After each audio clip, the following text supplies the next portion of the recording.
Good morning, everyone, and thank you for joining our discussion today on the Mexican election and all the implications for businesses operating in this wonderful country. I'm really excited for those of you that could join us. We're still getting people in rapidly. I really hope that you will find this information useful in what you're facing in Mexico. And I wanted to also remind everybody that we'll be taking some questions after I get the chance to ask some initial questions of our panelists.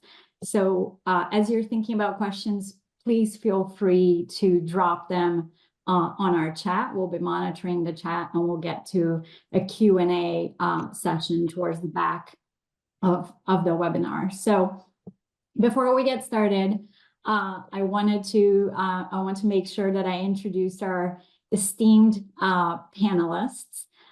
With us today is Leopoldo Gomez. Leopoldo recently joined FTI as a senior advisor to us. He truly needs no introduction. Leopoldo has over 2 decades of experience in news broadcasting. He used to lead the news division for Grupo Televisa and Univision Communications. He's also very experienced in the realm of political analysis. He actually chaired the launch of the political science department at ITAM. And he also was a visiting professor at Brown University. So Leopoldo, thank you so much. I'm glad you could be with us today. It's a pleasure to have you. Pleasure to be here. Thank you. Also with us is Pablo Zarate. Look, if you worked with our team in Mexico, you've met Pablo. Pablo oversees our strategic communications team in Mexico, and is someone who I've been very lucky to work with for the past decade.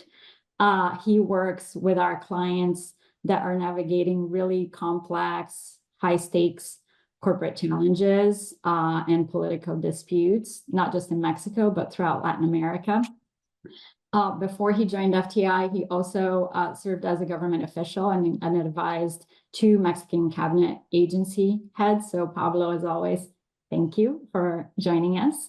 Pleasure to be here, yeah. And also on our panel today is Damian Martinez, who's a superstar on our team. He's a managing director overseeing our public affairs team in Mexico, but also Latin America. And before joining FTI, Damian actually spent 2 decades in the Mexican Foreign Service. I've heard a lot of his stories, and they're amazing. He was chief of staff to the Undersecretary of Northern American Affairs, Consul General in Hong Kong. He lived in Japan. And then most recently, before joining FTI, he was the chief of staff of the Deputy Secretary of Foreign Relations. He's been involved, and I've seen it firsthand, on many, many issues related to cross-border cooperation. So thank you, Damian. It's really great to have you with us. So maybe just kind of getting into the topic so I can ask you guys my first question. Mexico held elections, general elections, June 2nd. Claudia Sheinbaum from the ruling coalition won in truly a landslide, became the first female president of Mexico. She is going to serve 6-year term, beginning, quite a few months of a transition period, beginning in October 1st. The ruling coalition also secured 2/3 majority in Congress, which really is going to be enabling some constitutional reforms without negotiating with the opposition. They also won 7 of 9 state governorships, which means 24 out of 32 states will be run by the ruling coalition. I think much of this is unprecedented, maybe not as much so unexpected, but unprecedented. And the new Congress is getting sworn in September 1st, 1 month before President-elect Sheinbaum takes office, which will likely mean here that AMLO will have 1 month of supermajority and be able to push through some of those constitutional amendments that he has really long wanted to pass, things like placing autonomous institutions under political control and making Supreme Court voted, popular vote position. President-elect Sheinbaum will also inherit this power going into the administration. We've seen her showing wanting to show some signs of stability to the market, promising responsible spending, et cetera.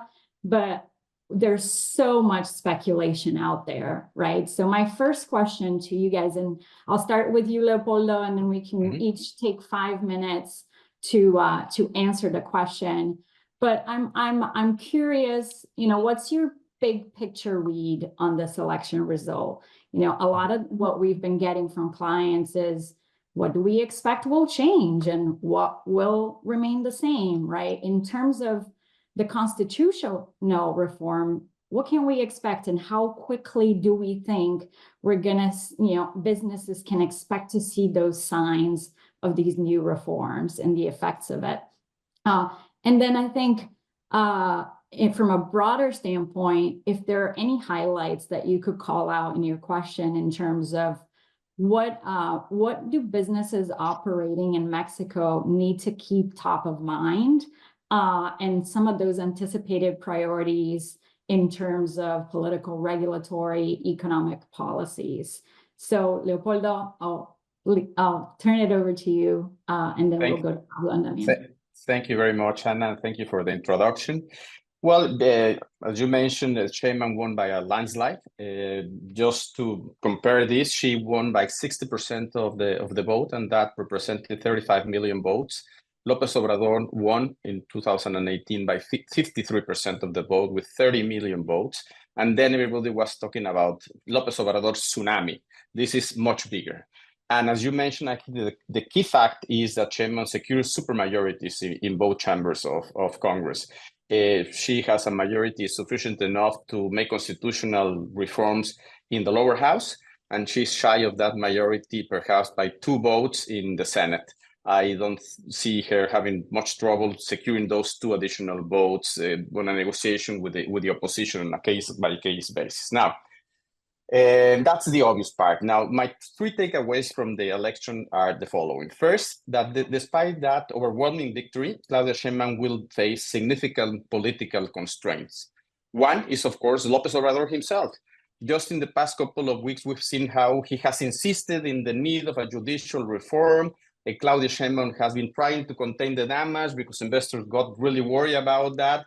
But every day in his daily press conference, he says the reform is going forward and he's not accepting major changes to that reform. We also saw him, as you mentioned, in February, presenting 20 reforms, which is almost a roadmap for the next president. And now he's in a farewell tour, which shows you how he wants to have the spotlight on himself. So he will be a factor to be reckoned with. I think in the end, Claudia Sheinbaum will establish herself as a president, but it'll take time.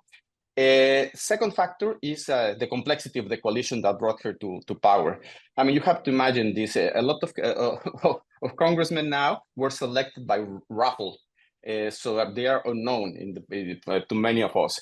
Then the integration of the list of Morena, in those integrations, it came to all of the factions, different factions with very conflicting different interests. And also then we have the Green Party and the Workers' Party. So it is a very diverse coalition that will be very difficult to manage. I think it will be particularly challenging for Claudia Sheinbaum, the more radical factions, which imposed Clara Brugada in Mexico City as a candidate against Sheinbaum wishes.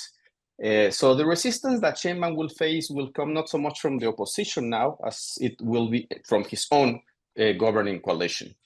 The second takeaway is that the map of key political actors within the federal government, the state governments, and Congress will be more complex than it ever was under López Obrador. So a precise understanding of this new political landscape will be crucial for an effective navigation in Mexico. To begin with, you have the different factions in the ruling coalition in Congress. So we need to have a clear understanding of who's who in Congress, the risk they may pose to the different businesses, the initiatives they present, and the best ways to engage them. It will also be crucial to have well-mapped and closely monitored the state governors, not only because of the power that they will have in their own states. I think they will try to gain autonomy. They didn't have much autonomy with López Obrador. I think they will have to gain more autonomy now, but also because they have significant influence on the congressmen, congresswomen, and senators of their respective states. So they will have power at the federal level as well. And finally, I think I would recommend keeping an eye on cabinet secretaries, who I am sure will have more to say about public policy than they ever had with López Obrador. López Obrador essentially decided everything.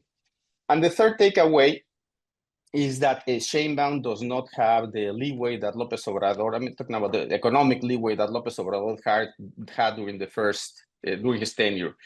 He doesn't have the massive resources of public trust that López Obrador already used in his social programs, in his mega infrastructure projects.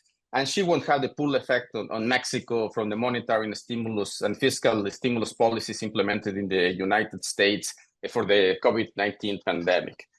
Furthermore, the CFE, so the Federal Electricity Commission, no longer has energy reserves, and Pemex has become a financial burden for the federal government. Now, on the contrary, she does have a deficit of 6%. He said yesterday that she will try to reduce it to 3.5%. A few days back, it was going to be to 3%. Now she's saying 3.5% without really eliminating social programs. And in fact, she has announced more social programs. So how she will do that it's a big question there. Now, I am optimistic in the end that Sheinbaum will recognize this limitation and also the new opportunities. She has spoken a lot about nearshoring, for instance, and acts accordingly. I think she is more pragmatic than López Obrador and understands the critical importance of private investment to generate economic growth. So those would be my three initial comments regarding the elections and the results. Thank you, Leopoldo. Pablo? Yeah, so let me expand on a couple of themes that Leopoldo mentioned. The first thing is, look, I think it's really important when you're doing this kind of analysis to focus on what we would call contextualized precedents, right? Figure out how this compares, as Leopoldo was doing, with the López Obrador administration, and what can that reveal about the dynamics in Mexico? Because if you start from just a compared perspective, you always miss out on how are things evolving in Mexico and what's the overall arc, what's that story telling us? And when you look at things that way, you say, well, in 2018, when López Obrador was elected into power with a tsunami that Leopoldo was mentioning, there was anxiety, but I think it was very focalized anxiety, because López Obrador had made very clear kind of pledges about things that he would take out, things he would stop, and he immediately upon the transition reasserted himself, and you can make the claim that he was governing while he was the president-elect, right? He just absorbed the spotlight and stopped the bidding rounds. He put this packet in the energy sector. He stopped all kinds of the very famous transmission line. He also stopped the airport, right? And there was this back and forth. But anyway, there was this very concrete anxieties that we had for López Obrador and what he would do with those policies, the revision of the oil and gas contracts, all that stuff. Now, with Sheinbaum, what we have is a little bit more of generalized anxiety.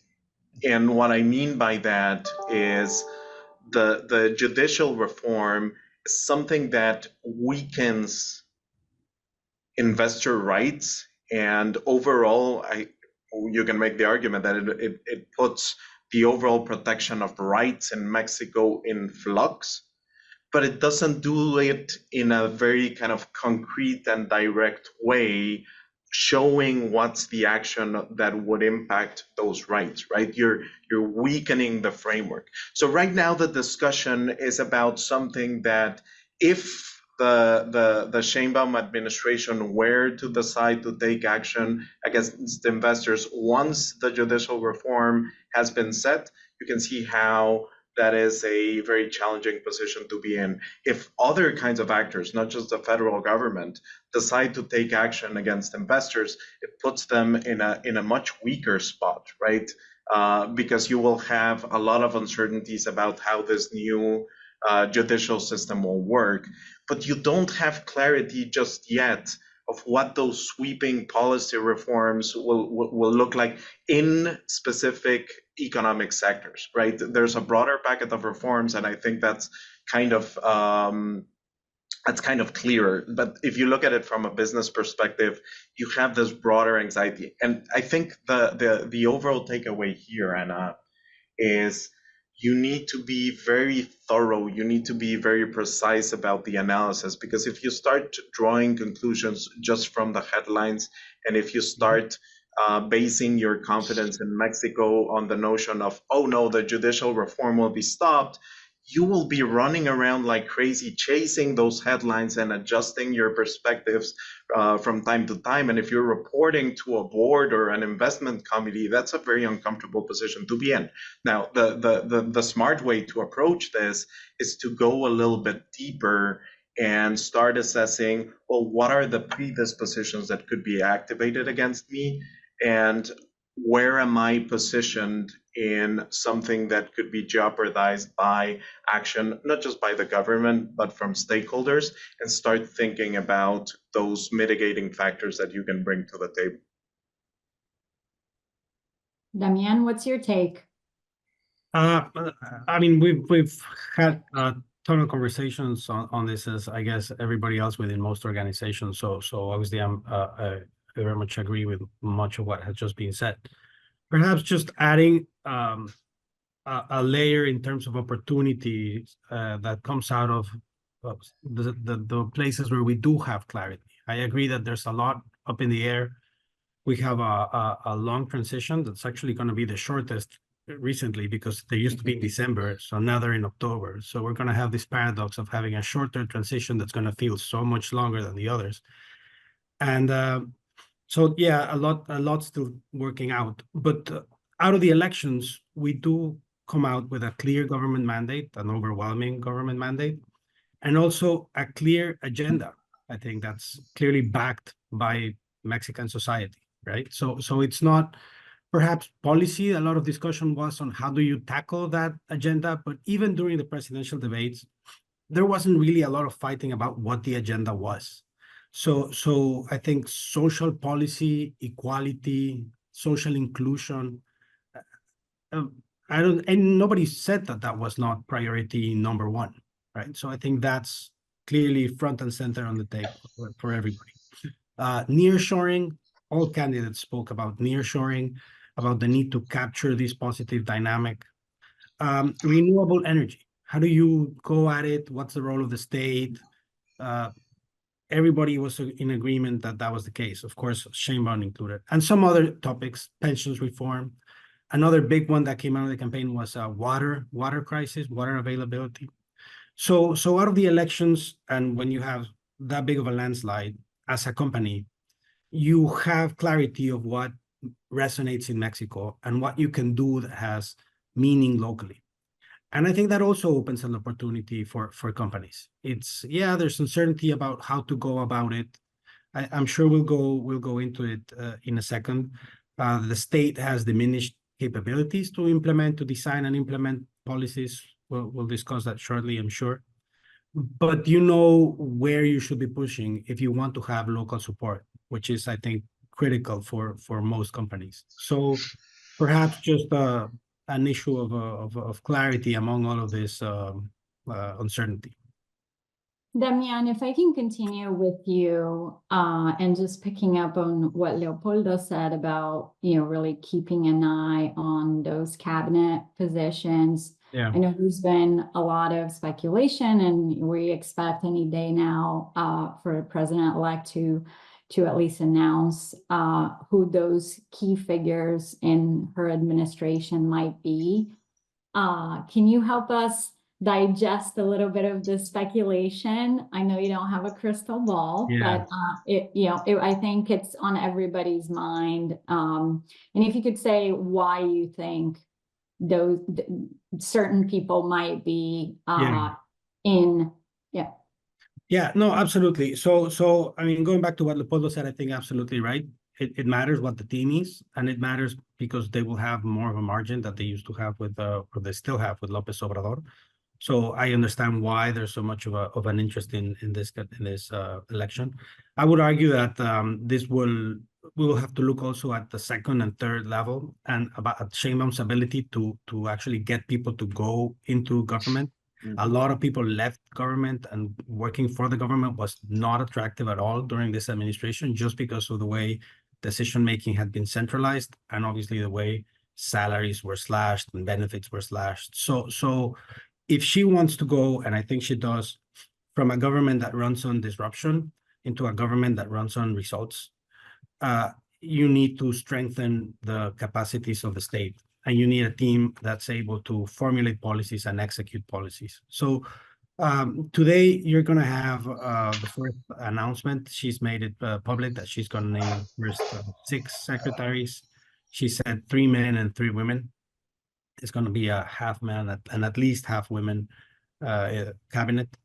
I think, we're not expecting the surprises to come at the beginning. It wouldn't be I think, the appropriate strategy. She's been really clever about trying to generate some certainty. She started by announcing continuity in the Ministry of Finance, having the Minister of Finance, who's a respected technical official, stay on. So perhaps we'll see something of the sort. I'm sure she will give a nod to López Obrador and confirm people that are already in cabinet to stay on, which makes political sense. And I think regardless of who is named, it's a positive signal that she's taking it slow. Why would you name an entire cabinet right now, all at once, when you could argue that López Obrador is at the peak of his power right now? His government just won a major election, and he's got nothing to lose. So taking it slow, naming 3 today, 3 tomorrow, and making sure that you get a working coalition going, I think it's going to be very important. Thank you, Damian. If I can turn to you, Leopoldo, a lot of our clients and people in the audience are either in Europe or in the US. So I wanted to pick up on the US relationship and Damian's comment about nearshoring being, a topic in every candidates that spoke about in the election, right? So thinking about the relationship, it's had seen this relationship be a little bit thorny in recent years. But truly in terms of not just bilateral trade, national security, immigration, there's so many elements that kind of bind these two countries together, and which really kind of make this relationship a critical and very important one. I wanted to hear from you, just given all your experience, also just reporting on this issue. How are you seeing the U.S.-Mexico relationship kind of evolve under this new administration? Do you think there might be will the relationship shift depending on what the result of the U.S. election will be? And then in terms of, in particular, international agreements, do you expect changes that would impact partnerships and businesses, things like the outlook on a USMCA, nearshoring opportunities, as Damian said? I'd love to hear from you on that. Yes, I think it's going to be a very complicated relationship, quite frankly. And of course, if Trump wins the election in November, it's going to be even more so. But anyway, there are structural problems there that are going to get, I think, really messy in the coming years. One, of course, is immigration, as you know. The other is drug trafficking, and in particular, fentanyl, and also the growing trade between the two countries. Now, the relationship with López Obrador was a bit thorny, but on the other hand, there was like an implicit agreement reached when Trump threatened to impose tariffs on Mexican imports. Essentially, the Mexican government agreed to tighten its migratory controls, and that has worked over time. So, and now that López Obrador, who is very astute, has been able to calibrate those controls, so that when he feels pressure on other issues, he loosens the controls and then tightens the controls. And that has essentially worked fine for the Mexican government, for López Obrador, not for the country, not for the immigrants perhaps, but for López Obrador. Now, I think that could change in the future. I think Sheinbaum will continue to try to use that control of migration as a leverage against pressures from the Biden or the Trump administration on other issues. But I'm not sure that that strategy will work as well for her as it did for López Obrador. She might have to increase cooperations, for instance, in terms of intelligence exchange, security, fight against organized crime, areas that López Obrador significantly limited. She's more open to that. Omar Garcia Harfuch, her security chief, is more open to that. So I think there will be more give and take in that area. The major risk in the bilateral relationship, I think, come from the United States, more so than from Mexico. In the United States, the perception of losing control of the southern border and the fentanyl pandemic have made those issues top concerns for Americans and also central to the political debate. Biden himself has already tightened his stance on immigration, and Trump has said that if he wins the election, he will proceed immediately to the immediate deportation of millions of undocumented immigrants with the help of the military, by the way. And the issue of drug trafficking also has taken an alarming tone. I mean, according to a recent article published by the Rolling Stone, it says that Trump is considering seriously sending special forces to Mexico to eliminate cartel leaders. This had been said before, but what the Rolling Stone article says is that now this is being seriously considered by his inner circle. So you can imagine how that could complicate the relationship with Mexico. Now, on the issue of free trade, there are some worrying signs, I think, also on the U.S. side that would complicate, for instance, the joint review of the USMCA in 2026. A few weeks ago, Biden announced the imposition of tariffs on a variety of Chinese products, and Trump has threatened to impose a 10% tariff on all imports. So the desire to limit China's imports and Trump's tariff threat would, of course, complicate things for the trade relationship between Mexico and the United States. And on the Mexican side, there are also things that would complicate it. The judicial reform is a case in point. We'll have to see how that ends up. But anyway, that's an issue. Also, the proposal to eliminate the several autonomous regulatory bodies, which will violate USMCA. That's another issue. Now, I'm convinced that Claudia Sheinbaum does not want to risk the relationship with the United States. She is very conscious about the importance of foreign investment.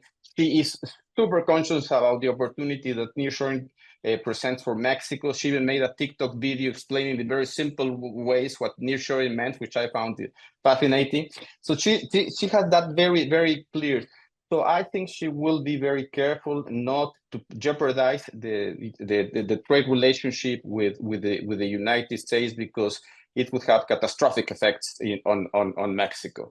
Now, a final comment regarding trade is that an important signal would be if the new government, Sheinbaum's government, decides to go ahead and renew the free trade agreement with the European Union. I mean, it's basically, Mexico just basically needs to sign it. The López Obrador government hasn't wanted to do that because the energy is included in that trade agreement. We'll have to see what the Sheinbaum government does with that.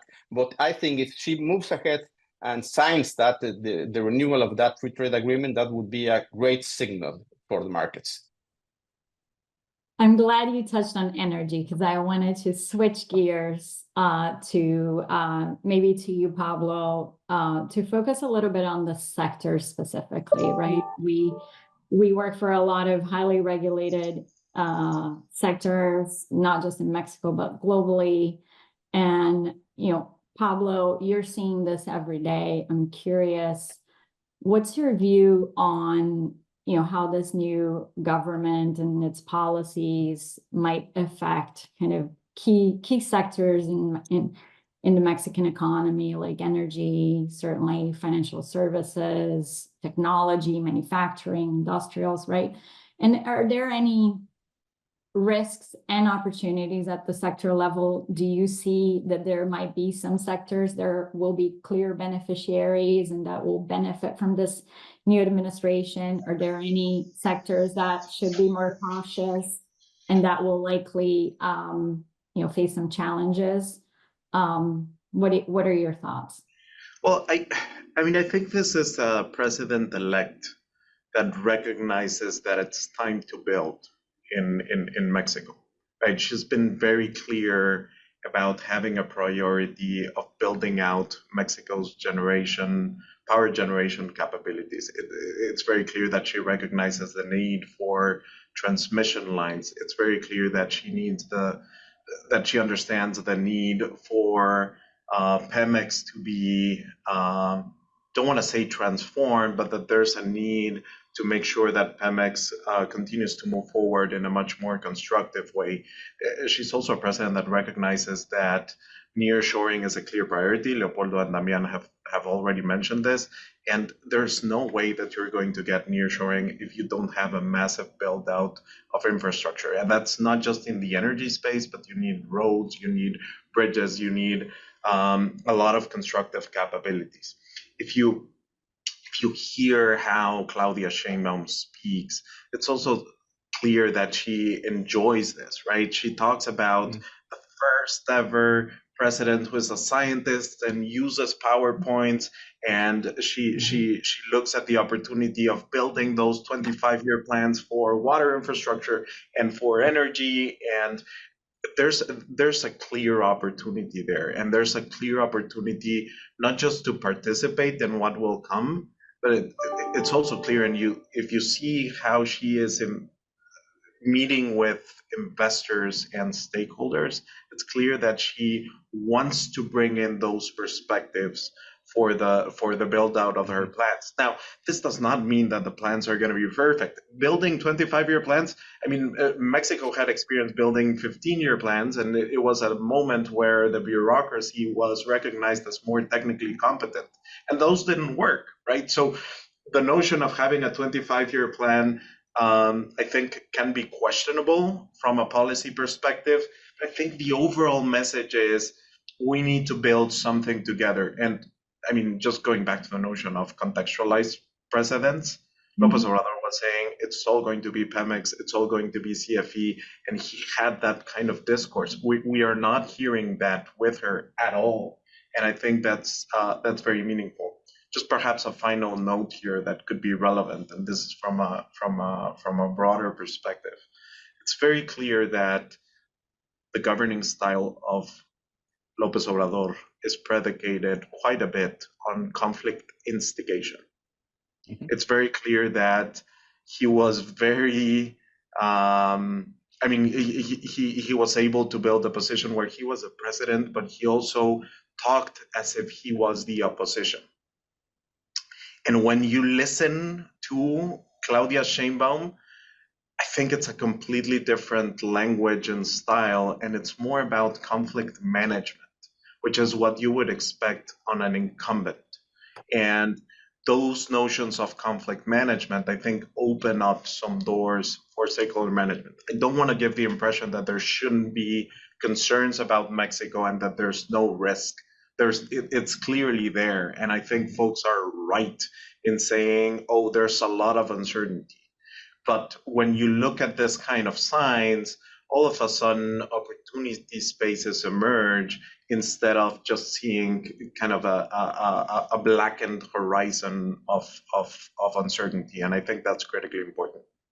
Pablo, if I can ask you a follow-up question while you have the mic, and within this concept of, which I really like, contextualized precedent, can you share with us, you're probably, and I know you are fielding tons of questions on a daily basis from clients, from, lawyers, partners, that we have locally, not just in Mexico, but globally. Can you just shed some light for us? Like, what are some questions that what are the questions you're getting the most? And can you tell us what your recommendations have been to, those companies, corporations doing business and operating in Mexico? Yeah, so there's a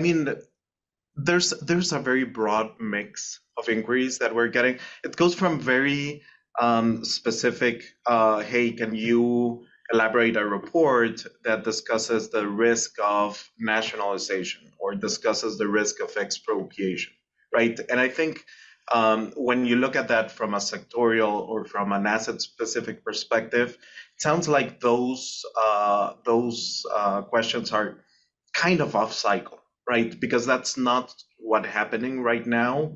And the focus should be more on understanding what's going to be the interplay between the macro dynamics and how that eventually coexists with this notion of the build out.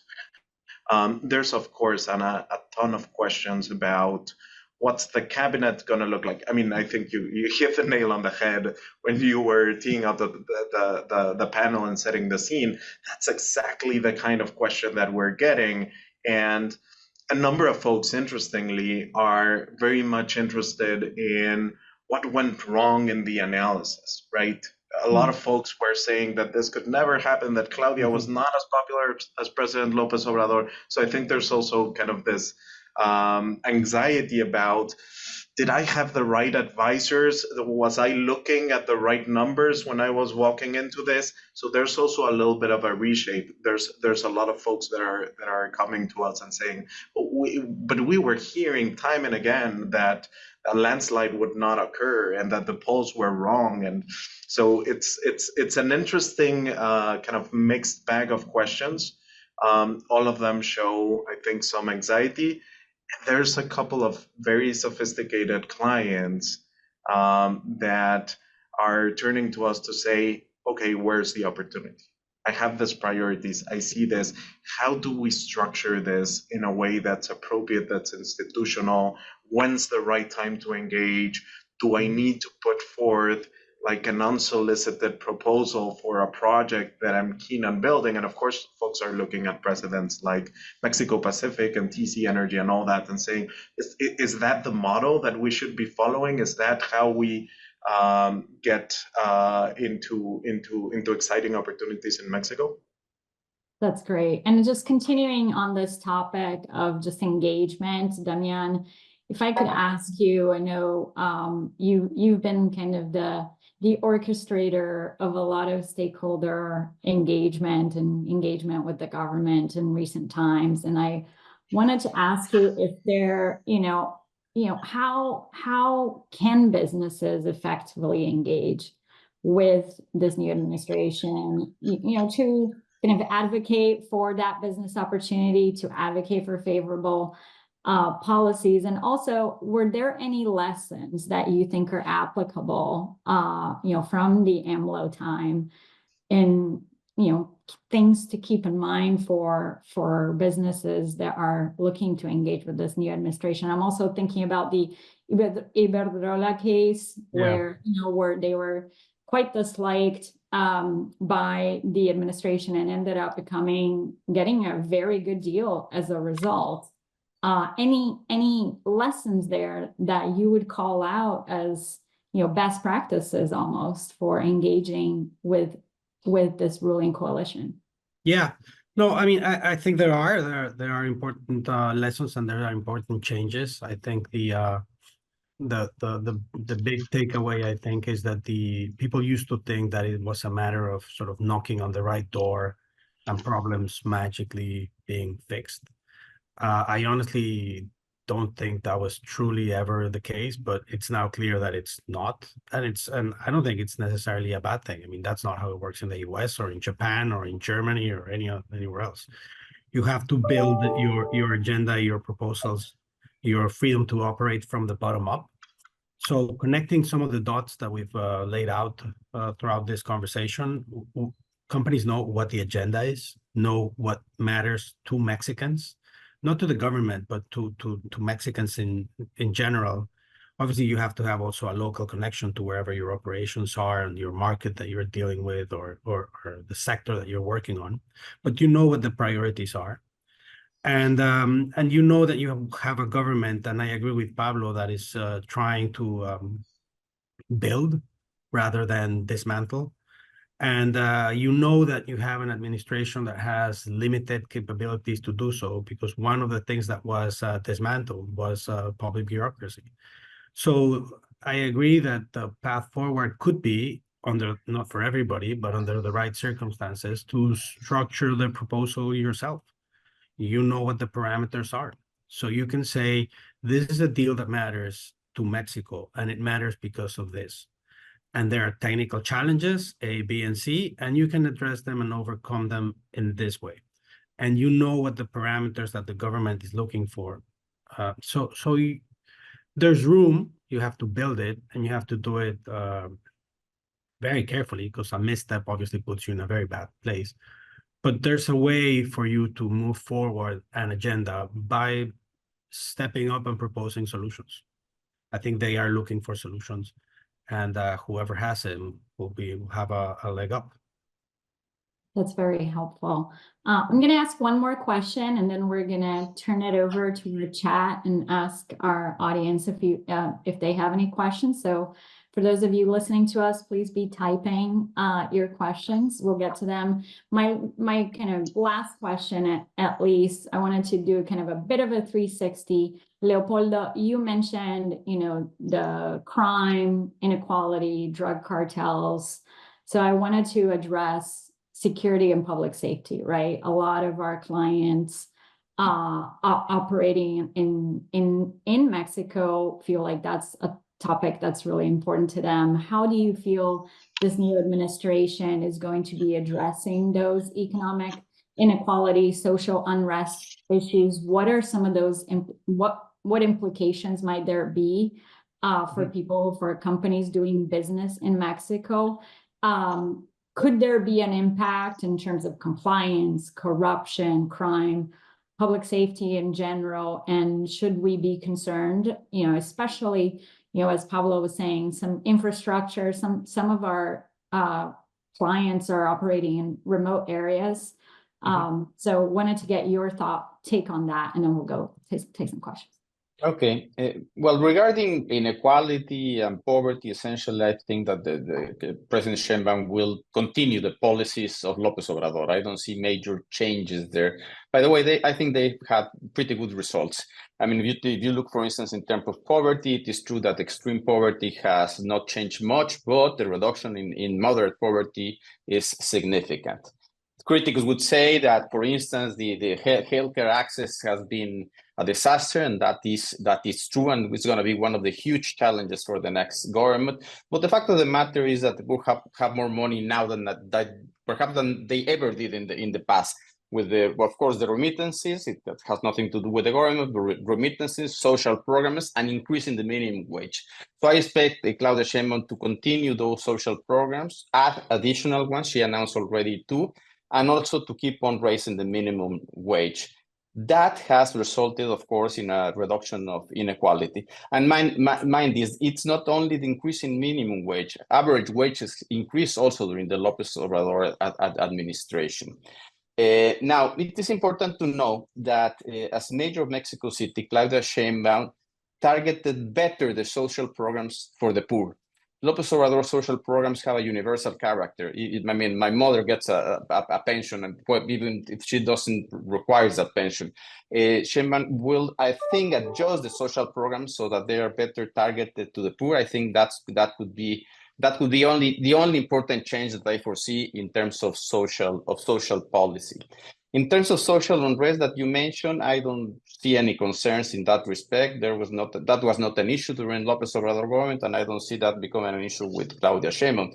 The huge challenges in terms of public safety and the fight against organized crime. That's the most important challenge I think facing Mexico, at least is in the priorities for the Mexican population. It's number one, always public safety. López Obrador will conclude his administration, as you know, with more than 200,000 or close to 200,000 intentional homicides. That's 80,000 more than Felipe Calderón, who López Obrador criticizes a lot Felipe Calderón, but he had 80,000 intentional homicides, less than the ones that López Obrador will have at the end of his administration. Extortions, collection of protection fees, cargo transport robberies are other high impact and very relevant crimes that not only for the population but also for the business climate. That's going to be a huge challenge also for Claudia Sheinbaum. Now, during the campaigns, I didn't see really radical ideas in terms of how to fight organized crime, how to improve public safety. But what I did see is that Claudia Sheinbaum proposed more or less what she did as a mayor of Mexico City, and there are significant differences there with López Obrador. For instance, she never says this phrase that has been emblematic of what López Obrador has done during his administration, that he prefers hugs, not bullets. I mean, she's not into that type of argument, and I think that in and of itself is an advance. On the other hand, during her tenure, she didn't militarize public safety, which the federal government did, and most state governments also did. Omar Garcia Harfuch, a trained police officer, was in charge of public safety, and I think with relatively good results in terms of murders and other high-impact crimes. Another thing that she did as a mayor is that she provided Mexico City Police with the investigative capacities. So they are not only preventing crime, but they also work as detectives. And that's I think, an important thing to consider. Now, perhaps even more important, and this was reported by the Wall Street Journal only 2 or 3 days ago, is that as mayor of Mexico City, Sheinbaum coordinated a lot with U.S. law enforcement agencies. López Obrador hated that type of coordination, of collaboration. He really has been very critical of the DEA, and Sheinbaum seems to be more open to that coordination, which is essential to fight organized crime. Now, will that strategy work when Sheinbaum becomes president? We'll have to wait and see. I mean, it's a better approach, I think, than López Obrador, and there's a case of relative success, Mexico City. But on the other hand, Mexico as a whole is more complex than only Mexico City. So we will have to wait and see. But those are the main difference that I see between López Obrador and Claudia Sheinbaum, and I think it's for the better. That's great. It sounds like a lot of moving parts and things to monitor as in the following weeks and months as she kind of begins to make decisions. We do have 3 questions right now in the chat. We'll start with Brigitte. Thank you for your question. I'm glad you were able to join us. Pablo, maybe this one is for you and Damian. Brigitte is asking, what might this administration change mean, if anything, in terms of financial services, including fintech and the government's openness to innovation and digital solutions? Any thoughts on that? You want to start, Damian? Yeah, I can take a stab at it. So the Mexican fintech ecosystem is both very dynamic and active and attractive and drawing a lot of attention for the right reasons. But also was regulation around it has stalled, and that has been a challenge that has to be overcome. López Obrador administration did nothing for 4 years, maybe, until the Ministry of Finance picked up the agenda in the latter third of the government. And they started to get the ball rolling and to acknowledge the importance of this. So I think the fact that there's continuity in the Ministry of Finance, that the Ministry of Finance has been confirmed, allows for some optimism on the horizon for the sector. Also, Sheinbaum has been very explicitly clear about her support for the autonomy and technical autonomy of the central bank, which is also a regulator for the fintech sector. So I think it's safe to assume that if it's a government that wants to build, this is an area where the building blocks are already there. Some of them, by the way, put forth by the industry, right? So it's a matter where the government might find pieces already there to sort of put together and push forward. So I think that would be my take of it. So a lot of work to be done, of course, but the groundwork is done. Thank you, Damian. Just in the interest of time, so we can get through all the questions, we have a question from Nicolas Lopez. He asks, could you talk more about how investor rights will be affected by the judicial reform? What other risks are there for foreign investors, such as PE, private equity, who are investing in Mexico? Pablo, did you want to take that one? Yeah, sure. So it's a great question, Nick. Thanks for raising that. Look, there's a couple of components there, and one is formally the judicial reform, and one is one of the decretos that the López Obrador administration just passed, right? Which is limiting the suspension of the amparo law. In what that essentially means is that it will be more difficult for investors to invoke violations of the Constitution and government actions to suspend sweeping policy changes from the government. And that is concerning because if you look at the history of what happened, for example, in the power sector, a lot of the policies that the López Obrador administration tried to enact were never executed because they were suspended by Mexican judges and Mexican tribunals. And if you are losing that, and that's technically not part of the judicial reform, it's just important to bring into the mix because it sounds like your question is a little bit broader. Now, if you take that further and just introduce into the mix the notion that we have no certainty of how the power structure within the judicial power in Mexico will look like, that of course is very concerning, right? The notion of the election of judges, the electoral election of judges in Mexico as opposed to a more kind of technically minded appointment, that is seen to immediately impact investor rights. And it doesn't mean that in no country in the world are judges elected. It just means that it introduces a lot of uncertainty in terms of what are the controls that are going to be put in place there to ensure that the judicial system in Mexico actually continues to be a check and balance to the situation in government. Some folks take heart in the notion of, well, but Mexico has a lot of bilateral investment treaties, and there's always a possibility to ask for remedy via compensation in investment arbitration. I think that's going to be quite controversial in the coming years, particularly as you face a sunset clause of USMCA. So overall, I think that's a really important discussion that doesn't have such clear answers at the moment.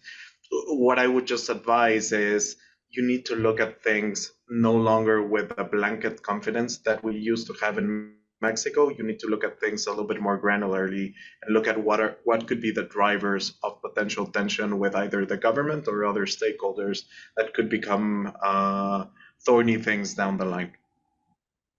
Thanks, Pablo. We actually have a lot of questions in the chat, so I'll ask the next one. I think, Leopoldo, this one might be for you. It's anonymous. Says, what would be the most pressing and urgent matters to address in a possible Trump-Sheinbaum relationship? And in general, how are you picturing the relationship between the two? That's a great question. Because in the end, Trump and López Obrador, in a way, liked each other. I mean, they're soulmates. They are so similar in many ways, no? So there was like a basic agreement, even when López Obrador doesn't speak a word of English, somehow they understood each other, no? And with Sheinbaum, it's going to be perhaps a bit more difficult in principle because she's more of a technocratic type of manager, and Trump doesn't seem to like those types. She likes populist leaders, no? But anyway, she's a smart woman. She speaks very good English. She's very well prepared.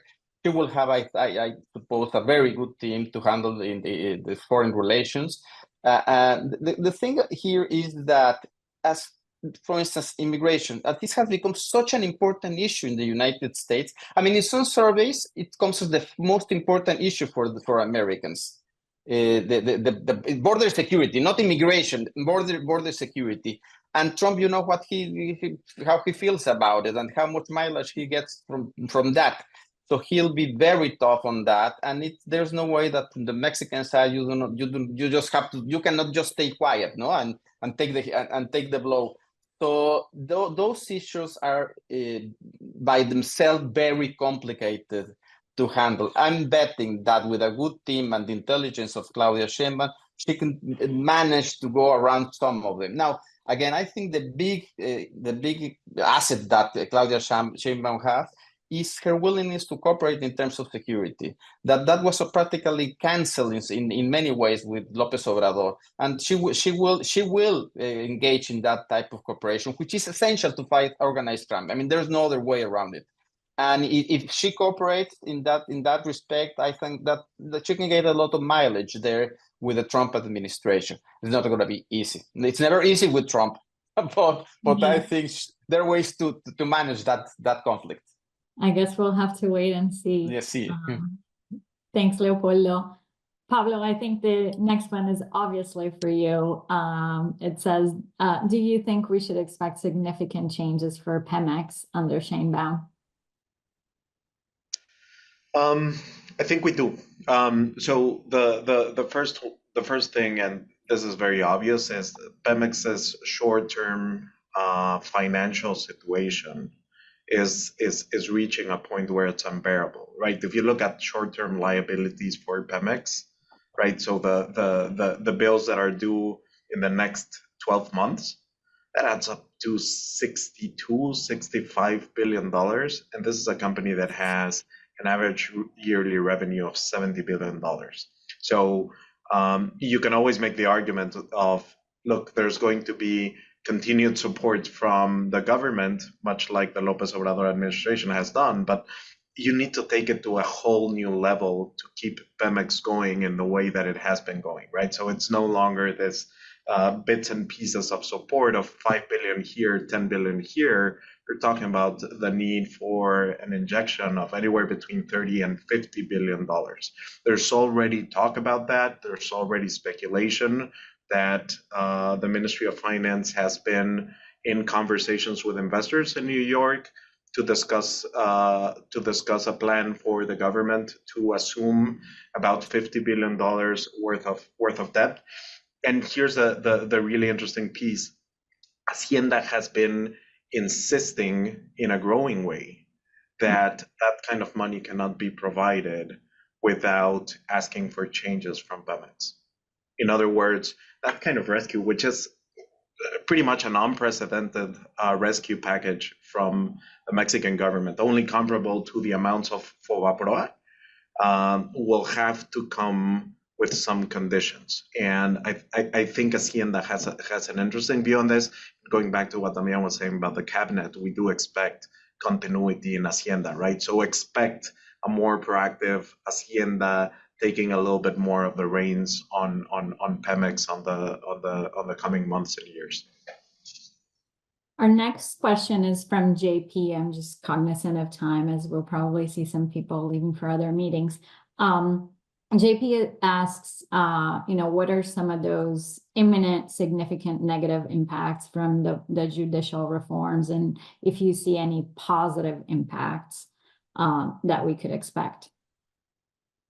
Maybe Leopoldo, I'll turn this one to you. Positive aspects, I don't see any of those at this moment, unless this public discussion that the Sheinbaum offer about the reform the result of that is some positive changes to the original proposal. And most analysts don't think that there will be any positive changes, but I think there could be important changes to make it less threatening to investors, I think, and also to maintain the rule of law, essentially. The risk of the judicial reform is twofold, I think. One is, of course, the capture of judges and magistrates and justices by Morena, essentially. That's one concern.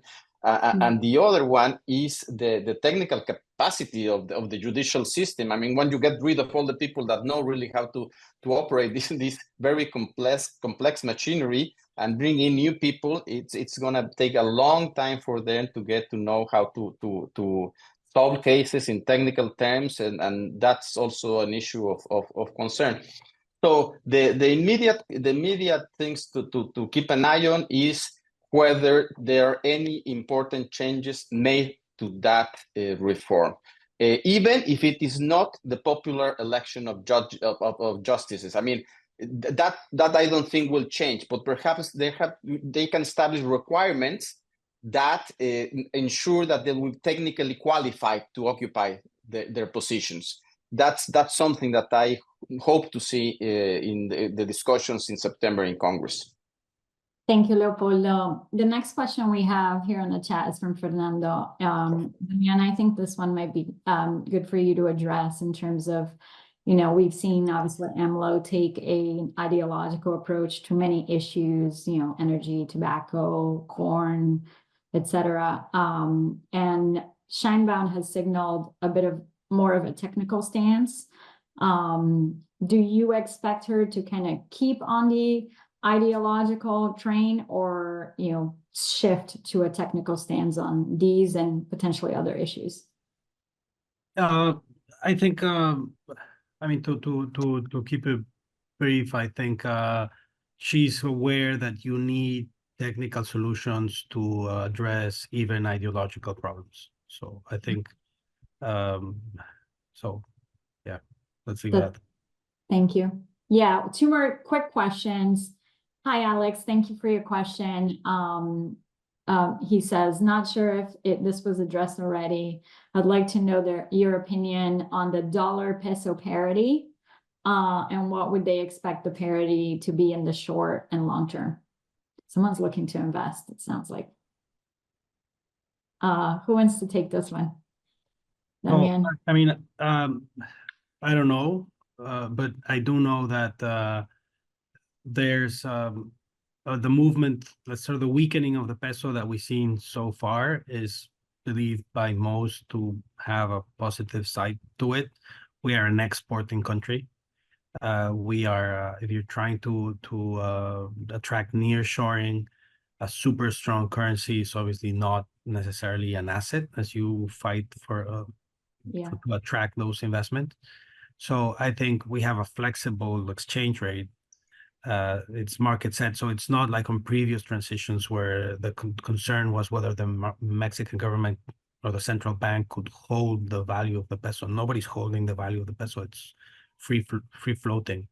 So I think we're sure to see, I think, some further weakening, but out of market forces. But for an exporting country, that's not necessarily a bad way to get the growth going.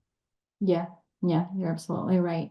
And then our last question, maybe this one is for you and we can wrap it up. Pablo, it's from Isabella Velasquez. She's asking in terms of the broader region, taking into account just the cycle of the elections that we're currently in. What does this election signal for the broader region? Thinking about, leaders and the parallels and the potential alliances for policy. Yeah, so it's very clear that Sheinbaum looks at the world as opposed to just looking at Mexico, like López Obrador did. So I think we can expect her to be a lot more proactive in the international stage. And of course, starting in Latin America with like-minded presidents makes good sense in terms of her starting to flex her muscles and making sure that Mexico is back in the influential arena of international affairs. Thank you, Pablo. And thank you to all three of you. We'll keep watching this space. Maybe we'll do another webinar once, we find out even more. It seems like it's an ongoing topic on everyone's mind. So I really appreciate you all taking the time, and thank you to all of you who joined us today. I hope you found it useful. Thank you, and have a great rest of the week. Thanks, everyone. Thank you. Bye. Thanks, Anna. Thanks. Bye.